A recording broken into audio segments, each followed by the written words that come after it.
সে বলেছিল, আমি কোনো ধর্ম দিতে আসিনি, লোকে তাকেই ধর্ম বানিয়ে নিয়েছে। সে বলেছিল, তোমার দুটি জামা থাকলে একটি অন্যকে দিও। লোকে অন্যের জমি সম্পত্তি নিজের নামে করে নিয়েছে। সে বলেছিল, তোমরা জগতের জ্যোতি। লোকে আগুন হয়ে সারা পৃথিবী পুড়িয়ে ছারখার করে ফেলেছে। সে বলেছিল, আমি যেভাবে তোমাদের পা ধুয়ে দিচ্ছি তোমরাও করো।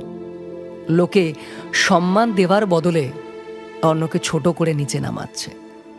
সে বলেছিল, তোমরা আমার চেয়ে বড় বড় কাজ করবে। লোকে বড় বড় বাড়ি গাড়ি কেনায় ব্যস্ত হয়ে পড়েছে।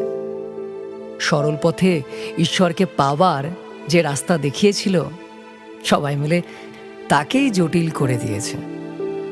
এই পুণ্য